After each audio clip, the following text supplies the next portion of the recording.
Warhmatullah Wabarakatu. Alhamdulillah la yahsul khalqu sana'an alayhi bal huwa kama asna ala nafsi. Qala Allah ta'ala fi al-Qur'an al-Majid wal Furqan al-Hamid. In uridu illa al-islaha ma istata'tu wa ma tawfiqi illa billah alayhi tawakkaltu wa ilayhi unib.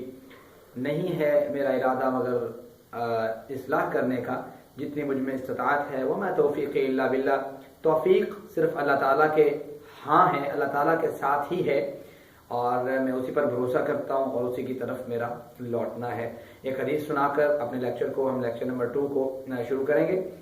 حدیث یہ ہے کہ سیدنا ابو موسیٰ اشعری رضی اللہ تعالیٰ عنہ راوی رسول ہیں. حدیث نمبر 5059 ہے اور یہ حدیث صحیح البخاری میں کتاب فضائل القرآن میں موجود ہے.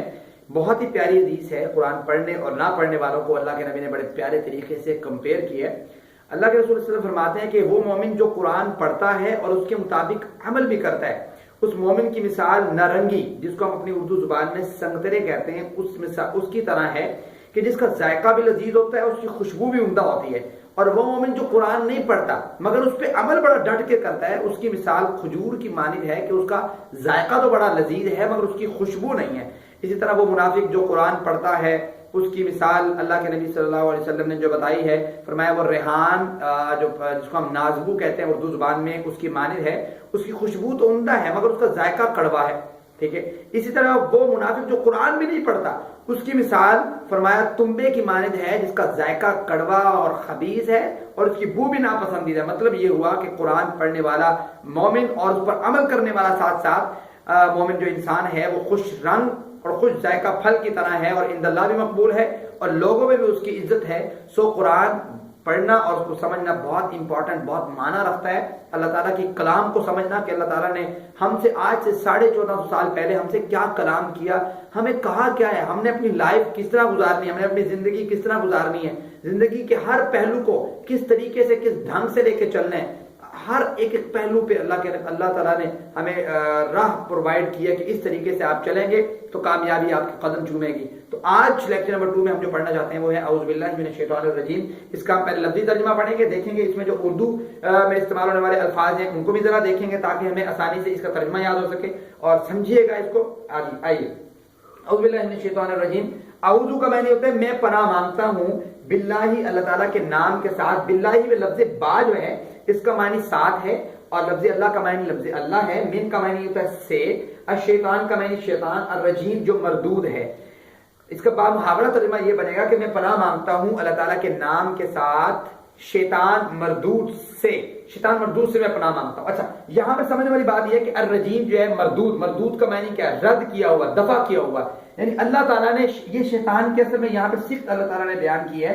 یہ شیطان کی صفت ہے. صفت کیسے ہوگی اس کی؟ اس طرح کہ جب اللہ تعالیٰ نے حضرت آدم علیہ السلام کو پیدا فرمایا تو ان کو کہا, شیطان سب کو کہا کہ اسجدوا لآدم, آدم علیہ السلام کو سجدہ کرو. یہاں پہ ابلیس نے آگے سے کہا خلقتنی من نار وخلقتہ من طین, اللہ میں آگ سے بنا ہوں اور یہ انسان جو ہے یہ مٹی سے بنا, میں اس کو سجدہ کیسے کروں؟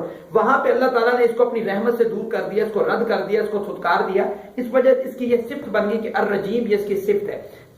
اس لیے یہاں پہ ایک اور مسٹیک ہم کرتے ہیں, ترجمے میں بڑے ہی کر جاتے ہیں. مسٹیک وہ یہ ہوتی ہے کہ ہم کہہ دیتے ہیں کہ میں پناہ مانگتا ہوں اللہ تعالیٰ سے. اب یہاں پہ سمجھنا یہ ہے کہ پناہ مانگنا اور پناہ لینا یہ دو الگ الگ چیزیں ہیں. پناہ مانگنا یہ ہوتا ہے یار میں آپ سے پناہ مانگتا ہوں, جس طرح ہم اپنے دوسرے فرینڈ یا دوست کو کہتے ہیں یار میں آپ سے بچتا ہوں, آپ کے شر سے بچتا ہوں, اس کو کہتے ہیں پناہ مانگنا. ایک ہوتا ہے پناہ لینا. ٹھیک ہے, پناہ میں آنا وہ کیا ہوتا ہے, وہ شیلٹر میں آنے کے معنی میں ہوتا ہے کہ میں آپ کی پناہ میں آتا ہوں. وہ اس معنی میں ہے.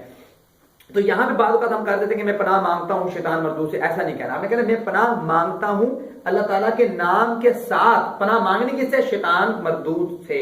اچھا, اب بات یہ ہے کہ یہاں پہ ہم یہ کیوں کہہ رہے ہیں, وہ اس لیے کہہ رہے ہیں کہ اللہ تعالیٰ سے ہم یہ کہہ رہے ہیں اے اللہ تعالیٰ میں آپ کی مدد سے شیطان مردود سے بچنا چاہتا ہوں, کیونکہ اللہ تعالیٰ نے فرمایا کہ شیطان ہمارا کھلا دشمن ہے. ان الشیطان کان للانسان عدوا مبینا. شیطان ہمارا کھلا دشمن ہے, وہ ہمیں نظر نہیں آتا. ہمیں کوئی دشمن ہمارا نظر آتا ہو تو ہم اس کی تیاری کرتے ہیں. یہ نہ نظر آنے والا دشمن ہے اور اتنا تیز چلاک دشمن ہے کہ ہم اس کا مقابلہ نہیں کر سکتے. اس کا مقابلہ کرنے کے لیے ہمیں اللہ تعالیٰ سے مدد مانگنا لازمی ہے. سو ہم اللہ تعالیٰ سے مدد مانگتے ہیں. اللہ کے نبی صلی اللہ علیہ وسلم بھی جو ہے وہ بہت سے موقعوں پر شیطان مردود سے پناہ مانگ کرتے ہیں، جبکہ نبی صلی اللہ علیہ وسلم کی ذات وہ ذات ہے جن کے بارے میں قرآن مجید میں اللہ تعالیٰ نے یہ اعلان کیا لِيَغْفِرَ لَكَ اللَّهُ مَا تَقَدَّمَ مِن ذَنبِكَ وَمَا تَأَخَّرَ وَيُتِمَّ نِعْمَتَهُ عَلَيْكَ وَيَهْدِيكَ صِرَاطًا مُسْتَقِيمًا، کہ اللہ کے نبی کے اگلے گناہ بھی معاف کر دیے گئے، پچھلے گناہ بھی معاف کر دیے گئے، لیکن پھر وہ بھی اللہ تعالیٰ سے پناہ مانگ رہے ہیں شیطان مردود کی. اور پھر یہ آیت پڑھنا قرآن مجید شروع کرنے سے پہلے یہ بھی بڑا لازمی ہے. قرآن مجید میں اللہ تعالیٰ فرماتے ہیں سورۃ اعراف میں فَإِذَا قَرَأْتَ الْقُرْآنَ فَاسْتَعِذْ بِاللَّهِ مِنَ الشَّيْطَانِ الرَّجِيمِ، کہ جب بھی آپ قرآن کی تلاوت کریں نا تو فوراً آپ اعوذ باللہ من الشیطان الرجیم پڑھا کریں، شیطان سے پناہ مانگ کے آپ قرآن مجید شروع کیا کریں. اس کی اہمیت کیا ہے شیطان مردود سے پناہ مانگنے کی؟ آپ اس کا اندازہ یہاں سے کر سکتے ہیں کہ اللہ کے نبی ہر موقع پر شیطان مردود سے پناہ مانگا کرتے تھے. بیت الخلاء جا رہے ہیں تب بھی اللہم انی اعوذ بک من الخبث والخبائث پڑھ رہے ہیں، مسجد میں داخل ہو رہے ہیں تب بھی اعوذ باللہ العظیم وبوجہہ الکریم وسلطانہ القدیم من الشیطان الرجیم، شیطان سے پناہ مانگ رہے ہیں. صبح شام کے اذکار کر رہے ہیں، اللہ کے نبی تب بھی پناہ مانگ رہے ہیں اعوذ بکلمات اللہ التامات من شر ما خلق. بچوں کو دم کر رہے ہیں تب بھی اللہ کے نبی جو ہیں وہ شیطان مردود سے پناہ مانگ رہے ہیں اور اللہ تعالیٰ سے کہہ رہے ہیں کہ اللہ مجھے شیطان سے بچانا. مختلف مواقعوں پہ ہر جگہ پہ اللہ کے نبی جو ہے نا وہ پناہ مانگ رہے ہیں. سو یہ پناہ مانگنا شیطان کی اللہ تعالیٰ سے درخواست کرنا یہ بہت لازمی ہے. سو میں اور آپ اللہ تعالیٰ سے دعا ہے کہ ہم سب جو ہے وہ شیطان مردود سے اس طریقے سے پناہ طلب کریں